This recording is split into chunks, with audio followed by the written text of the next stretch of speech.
Salut le Roos! Hey, check le Roos au soleil. Il fait bien beau! Les gars, fait tellement beau en Arizona. Là. C'est débile. C'est débile. Je voulais pas vraiment me mettre dehors pour pas écœurer les gens, mais ça criait ben trop en dedans. Je me suis dit comment tu t'es sorti du trouble. Qu'est-ce qui est arrivé, Antoine, là? C'est une petite blessure, là, qui parle aux gens. Oh, qu'est-ce qui est arrivé? Tu sais, Max, quand on joue en piqué au fan game, c'est ta mentalité. Tu veux bloquer tous tes shots. T'as pas bloqué une shot. Ah, mon Dieu. Oui, j'aurais dû faire ta technique, Guillaume. Juste me mettre à côté ou faire la technique à fil, là, mais non, dans mon cas, ça marche pas. Là. Mais non, je lui ai tendu la jambe, ça a pogné le tibia direct où il n'y a pas. Vous savez, entre la languette et l'arrière du patin, là, la petite spot où il n'y a pas de padding. Il est plate, c'est direct là, puis il était plate. As-tu eu une opération? Non, pas d'opération. Fait que je suis quand même assez positif. Là. Je me promène avec ça là, en ce moment. Non? Oh, le scooter! Ça a du positif pareil. C'est ma meilleure amie en ce moment. mais Elle prend soin de moi. T'es out combien de temps? C'est quoi le rehab à faire? Le plus optimiste, c'est 6 semaines à peu près. Wow. Fait que il me resterait deux semaines avant la fin de la saison. J'espère vraiment, je pousse vraiment pour venir un petit peu à ce moment-là. Puis après ça, sinon, c'est 8 semaines. Fait qu'on va voir là, vraiment là, vendredi, je fais pas des résonances magnétiques, mais un scan qui va me dire où est-ce que j'en suis. Là. Puis même si vous n'êtes pas dans les playoffs, tu veux pusher pour revenir les dernières 2 semaines pareil? Oui, absolument. Écoute, c'est ma dernière année de contrat, puis j'essaie de rattraper Maxime. J'ai dit ça en joke l'autre fois. Il était à 625 games, je pense, quelque chose de même. Puis j'y arriverai pas cette année, mais il est dans mon target. Arrête de bloquer des shots. J'aurais dû y penser, c'est sûr. Fait que là, on prend ça relax avec la famille. Tu t'entraînes-tu un peu ou... Je continue à m'entraîner, c'est sûr. Tous les jours dans le gym, fais de la physio un petit peu. Puis là, je fais pas trop de haut de corps, je leur ai dit. Là, moi, je fais pas de. Je leur ai dit au personnel, je leur ai dit, moi, je fais pas du haut de corps, les gars. Je vais revenir un coup de main. Je m'en allais dire, tu fais-tu juste du coup, Asti? Ou... Bon, tout. Mais je peux te dire que ma jambe gauche est solide. Là. C'est elle qui prend toutes les squats, les squats. Et puis des fois, dans les escaliers avec les enfants aussi, monte, descend. Fait que, elle va être forte, cette petite jambe gauche-là. Mais on t'a pas entendu parler, je sais que c'est l'année prochaine, mais que les Coyotes vont jouer dans un amphithéâtre de 5000 personnes. Là, ça a été la dernière fois, je pense qu'on t'a parlé, c'était peut-être, mais là, c'est vrai que ça va arriver. Là, c'est officiel. Ouais, écoute, et puis même que cet après-midi, j'ai rencontré l'assistant coach là, de l'équipe de ASU, qui je l'ai rencontré justement. Son garçon jouait avec mon garçon au hockey. Puis il nous parlait à quel point il était excité d'embarquer dans cette nouvelle arena. Puis c'était comme un petit peu de vision contraire. J'étais bien content que lui soit excité pour son équipe qui est college, qui joue en Division 1. Puis c'est le fun, il passe d'une arena qui ressemble à l'arena de Shawinigan dans le temps pour passer dans l'arena de Shawinigan qui joue en ce moment. Fait que c'est un gros step-up. Puis je disais que moi, j'avais un petit peu l'opinion contraire. Je me disais, ouais, c'est sûr, c'est une belle arena, mais il n'y a pas bien de place. Là. Je ne sais pas comment ça va fonctionner. Fait que j'ai hâte de voir vraiment si dans le fond, l'équipe va avoir le hockey pour bâtir leur nouvelle arena de 16 000 places. Sinon, je ne sais pas si la Ligue va vraiment garder une équipe qui joue dans une arena de 5 000 places. J'ai de la misère à concevoir ça, mais écoute, on vit en 2022 et tout est possible apparemment. Donc, ça fatigue les joueurs, ça, un peu? Ou... C'est sûr que les gars, c'est plus en niveau de jouer pendant 1 an ou 2.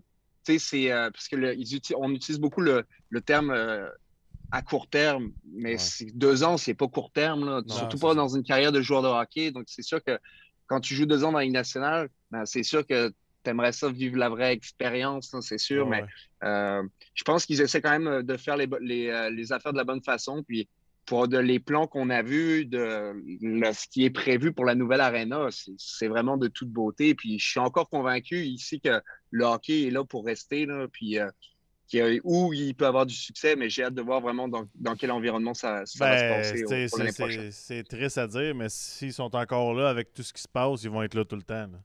T'es rendu dans une aréna 5000 places. Là. Si tu pars pas avec ça, tu partiras jamais. Là. Ben, c'est pas la pas motivation. de savoir, là, Antoine, là, mais c'est ça. C'est sûr, là, mais écoute, je fais pas partie des secrets des dieux. C'est sûr que on vit là, on fait partie de l'équipe, mais on fait pas partie de l'équipe dirigeante qui prend les décisions. Ouais.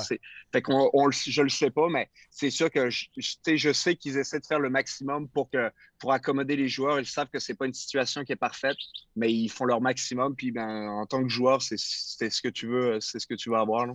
T'es-tu à Scottsdale, Glendale? T'es dans quelle région de l'Arizona? Je suis à Scottsdale en ce moment. Puis l'équipe, dans le fond, Glendale c'est ici, Scottsdale, c'est là. Puis Tempe, où est-ce que l'équipe va être, le centre-ville de Phoenix, plus c'est vraiment au sud.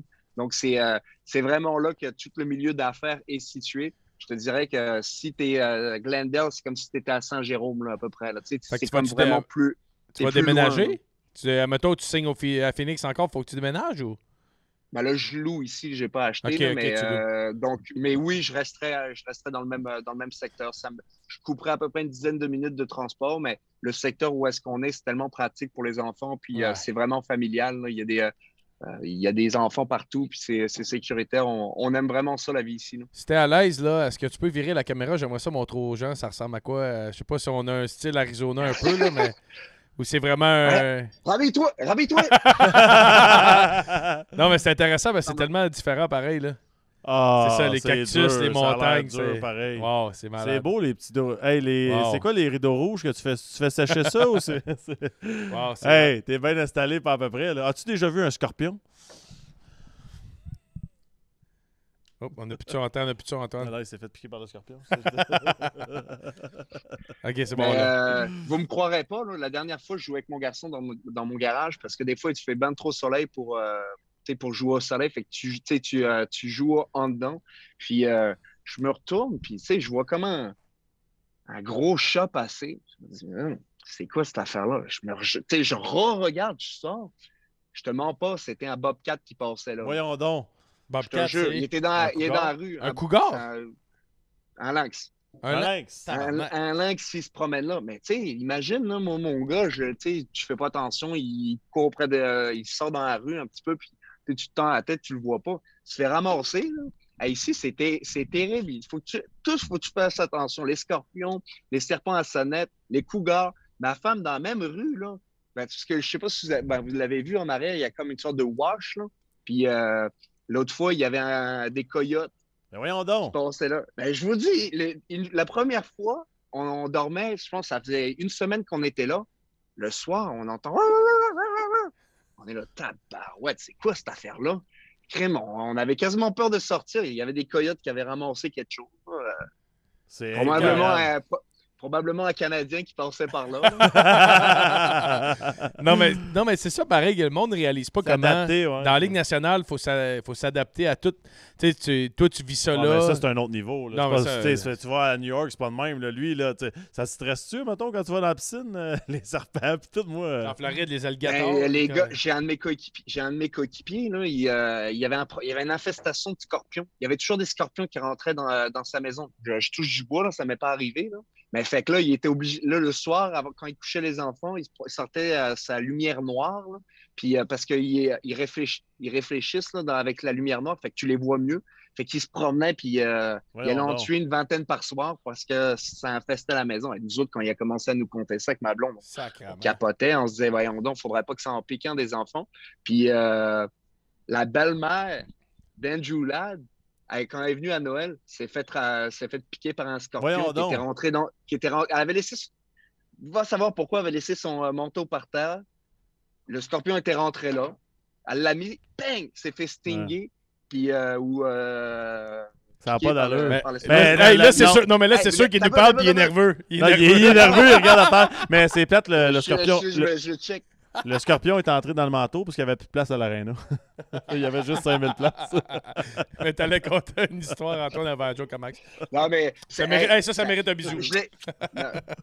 J'envoie des bisous à soir. Elle me disait, elle commence à ressentir, c'est arrivé à Noël, elle commence à peine à ressentir son doigt. Imagine. Je te dis!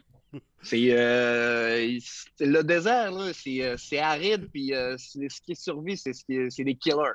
Toi, Guillaume, si Scorpion il aurait piqué ton doigt, penses-tu qu'on serait capable de le sentir pareil? Guillaume, il l'aurait peut-être Peux-tu pas aller dans senti. des endroits pareils? Mais c'est la belle-mère qui s'est fait piquer? Absolument. Ah, c'est moins grave. Il l'aime, sa belle-mère. Il l'aime, Ah, sa belle-mère. ok. C'est tout un changement. Puis je veux savoir, on parlait de changement, là, l'organisation commence à gagner, ça marque des buts à la tonne. Qu'est-ce que tu le vois en plus en ce moment, tu es dans les gradins, tu peux voir le changement. Qu'est-ce qui s'est passé? Dis-moi pas que c'est ton départ, là. Dis-moi pas que Arrête, là. Là, les couteaux volent pas, là. Mais te ramener un Scorpion, toi. Hey, depuis que tu as dit que tu voulais le battre dans son chiffre de game, gars, Chris, il est ta mère. C'est fini, là. Là, c'est tour ou tour, là. Ben, écoute, qu'est-ce qui s'est passé? Vraiment, je pense que, tu sais, le Freak, Schmaltz puis Keller ont vraiment cliqué. Je pense que depuis 2 semaines, là, tout ce qu'ils font, ça tourne en or, ça fonctionne. Puis ça fait en sorte que la confiance de l'équipe a vraiment été tirée vers le haut. Puis on a gagné vraiment des gros matchs contre des grosses équipes avant ça, contre Colorado, par exemple, puis plusieurs d'ailleurs. Puis ça a fait que on a pris confiance, puis finalement, on a pu. Tu sais, des fois, tu as des complexes quand tu es une moins bonne équipe. Tu arrives dans des matchs, tu te dis, ah, tiens, on va peut-être en manger une à soir. Puis peut-être que ce sentiment, il y avait peut-être un sentiment comme ça, peut-être en début de saison, du fait que, tu sais, on en avait collé 10 de défaites de suite. Ouais. Ben, je pense que dorénavant, le sentiment-là, c'est on va la gagner à soir. Tu sais, je pense qu'il y a vraiment eu un changement de perception qui fait en sorte qu'on a une chance de gagner dans tous nos matchs, malgré qu'on a une fiche perdante. Je trouve qu'on joue de la bonne façon. Puis à chaque soir, on perd à peu près si on perd, on perdait par un but ou 2 maximum, mais on était dans le match toute la partie. Tu sais. C'est une autre chose si tu manges des volets tu sais, à chaque fois. Là, c'est plus difficile d'essayer d'avoir un esprit d'équipe et de pousser toujours dans la même direction. Tu parlais d'André Tourigny en début de saison, tu sais, qui était assez humble pour dire OK, il faut changer des choses. Sens-tu vraiment qu'il a réussi à prendre contrôle de ce vestiaire-là? Tu sais, c'est un gars qui part de entraîneur-chef dans une équipe junior, dans CHL, qui s'en met dans le pro. Sens-tu qu'il a réussi vraiment à mettre son étampe? C'est de la façon André Tourigny qu'on joue ici? Non, c'est sûr qu'André, il y a une prestance. Il arrive dans la chambre, puis le monde l'écoute, c'est sûr. C'est sûr qu'il s'est adapté aussi, a adapté un petit peu son discours aussi sur plusieurs affaires. Puis ça fait en sorte que il obtient le maximum de beaucoup de joueurs. Puis c'est ça qui fait que c'est un bon coach. Moi, je trouve que sa grande force, c'est vraiment là, ses détails, de la façon dont il les explique, dans la façon dont il veut qu'on joue. Je trouve que c'est ça sa plus grande force, dans le sens où il n'y a pas de... Par exemple, je vais donner un exemple très clair. Dans notre zone défensive, on veut bâtir un mur pour pas que, justement, des gars comme Keller, ils fassent tourner la boîte dans notre zone puis qu'ils gagnent le haut de la zone puis que ça fait en sorte que tout le monde tourne en rond. Puis là, tu as l'impression qu'il n'y a plus aucune organisation, c'est pas organisé. Ben, pour avoir joué dans d'autres équipes, c'était difficile. C'était une discussion. Des fois, on a passé, dans d'autres équipes, on a passé 30 minutes jaser de cette situation-là. Ben, lui, il est arrivé, il nous a dit non, c'est comme ça qu'on va faire pour telle raison. Les gars avaient des questions, puis chaque question avait une réponse. Fait que ça a fait en sorte que les gars, ils ont confiance dans son système. Ouais. Puis tu sais, quand tu as un coach qui n'a pas joué, ben, faut que ça soit son number one. Faut que ça fonctionne. Puis ça, il réussit à merveille. Puis je trouve qu'en ce moment, l'équipe paye des dividendes pour cette raison-là. Fait que c'est tout à son crédit. Puis écoute, j'ai aimé un petit peu la sortie qu'il a fait aussi là, dans la presse. Je sais pas si vous l'avez lu. Je vais t'entendre là-dessus, justement. Ouais. Ben, je trouve que c'est un gars qui n'a pas la langue dans sa poche. Des fois, on jase de sujets. André, il arrive, il dit c'est comme ça.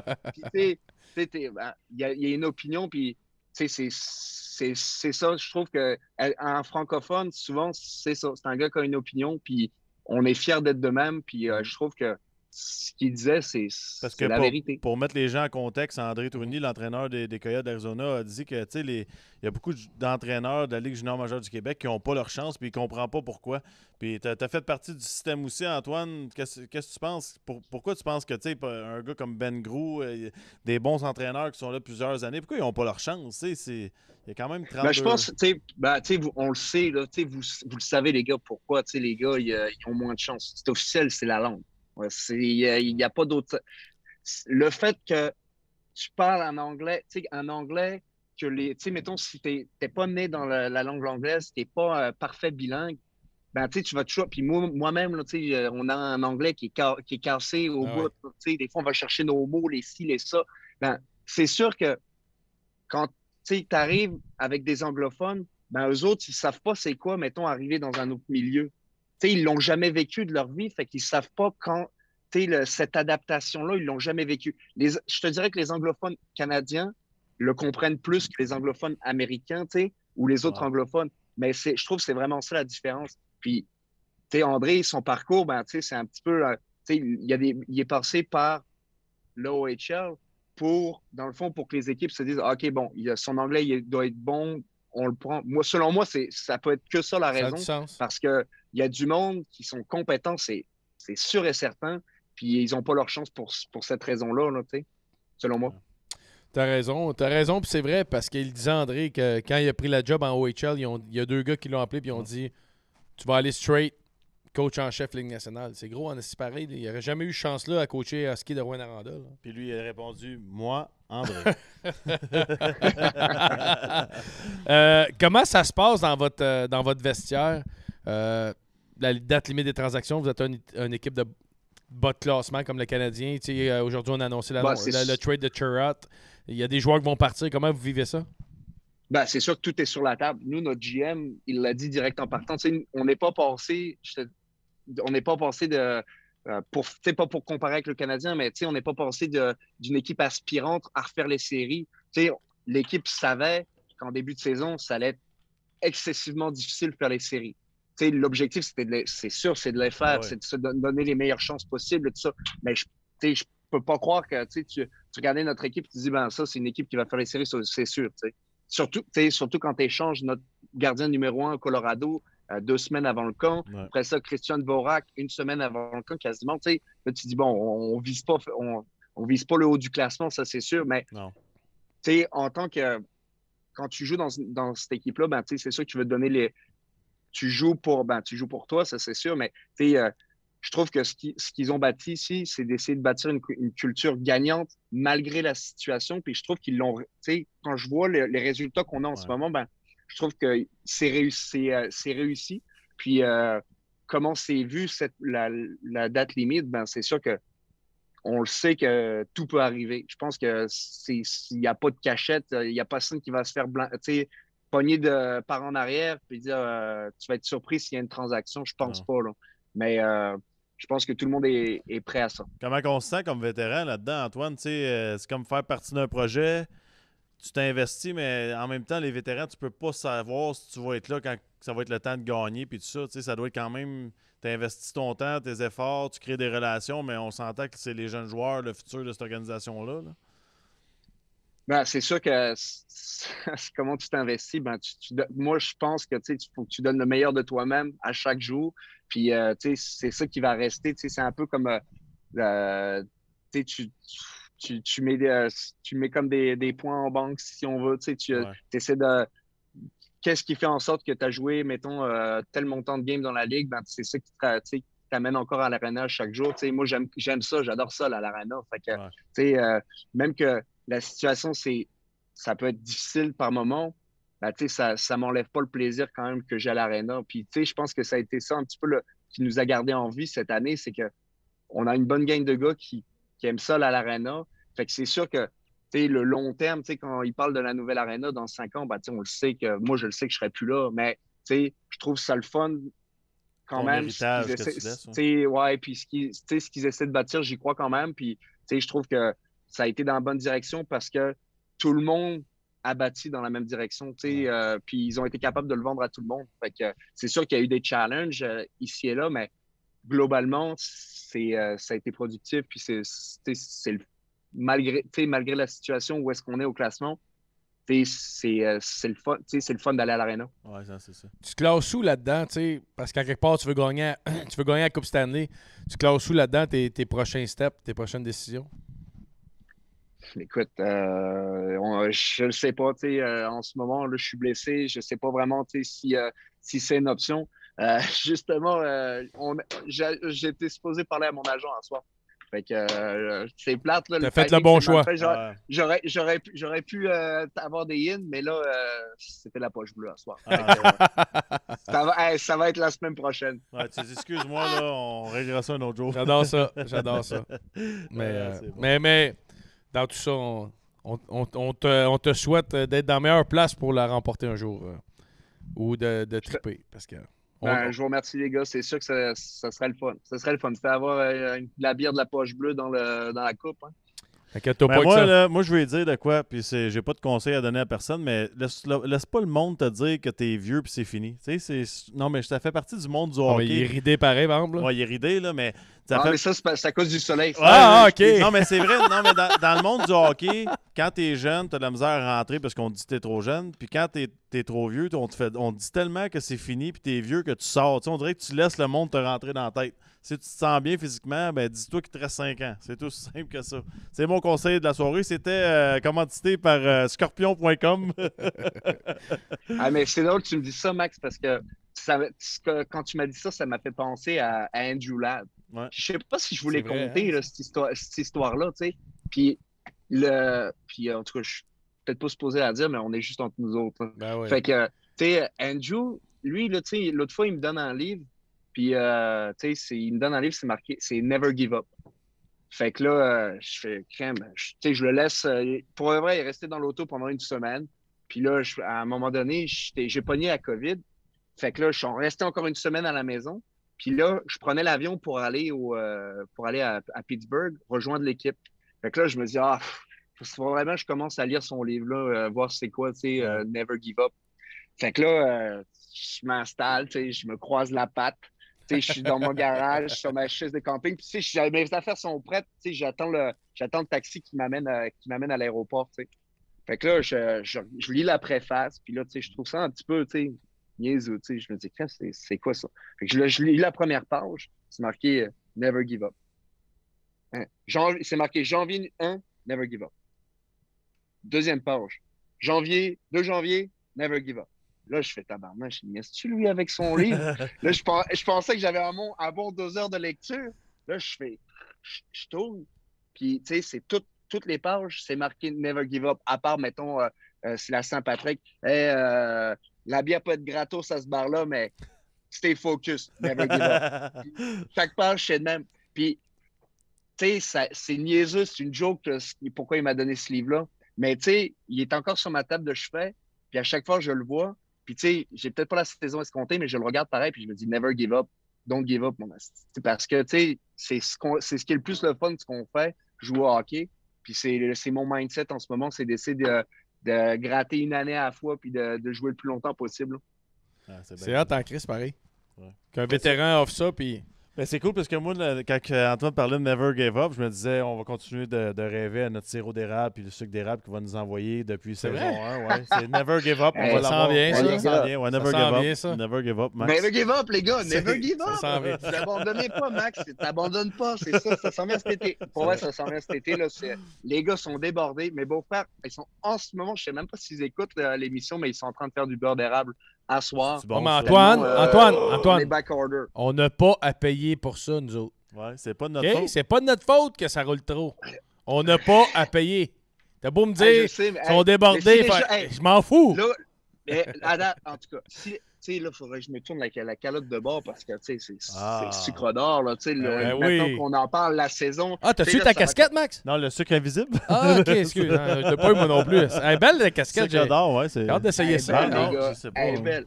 Mais en tout cas, si les gens de Montréal veulent commander, puisque nous autres, notre site Internet, dans le fond, en ce moment, là, on n'est pas capable de livrer à l'extérieur. On livre seulement au Saguenay. Mais on a une compagnie, Eugène Allard, qui, si les gens veulent goûter, j'ai de mes amis de Mont-Tremblant qui en ont commandé. Puis c'est arrivé 2-3 jours plus tard. j'étais surpris de la vitesse. Puis, en tout cas, si vous êtes. Ça se vendrait bien, ça, d'un nouveau bureau, la poche bleue, en avant. J'aime ça. Hein, Mais ça. Antoine, envoie-nous le lien demain où on peut l'acheter, commander, puis avec tes chums de Mont-Tremblant. On va mettre ça sur nos réseaux sociaux, de même sur le site Internet. Pour les gens, s'ils en veulent, ça serait cool. Puis en même temps, on va mettre notre adresse au bas, puis tu peux, tu sais. En tout cas, pas de problème. Les gars, ça s'en vient. Pour vrai, cette année, je vous le promets, avant la fin de cette année de hockey, vous allez avoir votre. Puis sinon, casquette, moi aussi. Si dans le pire des cas, là. Mais les gars, cette casquette-là, ça allait. Tu sais, vous me niaisez, là. Elle est belle. Elle est super belle. Merci. Ah, mais là, ils sont en rupture de stock de ce modèle de casquette-là. Oui. On voulait en faire une centaine de plus, mais c'est en rupture de stock. Exact. Puis si jamais t'es pas capable de nous livrer rien, puis au prix du gaz en ce moment, donne-moi ton petit scooter, moi y aller, moi le chercher. Hey, le gros, je te vois dans le parc de la véranderie. Salut Antoine, merci beaucoup.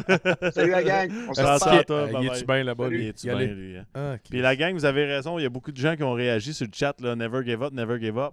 Never give up pour vrai, sérieusement, là, dans n'importe quoi, n'importe quel domaine, le sport, la vie, le travail, les études, de l'adversité, faut jamais abandonner. Ça, si t'abandonnes, c'est là que t'es fait. T'as perdu quand t'abandonnes.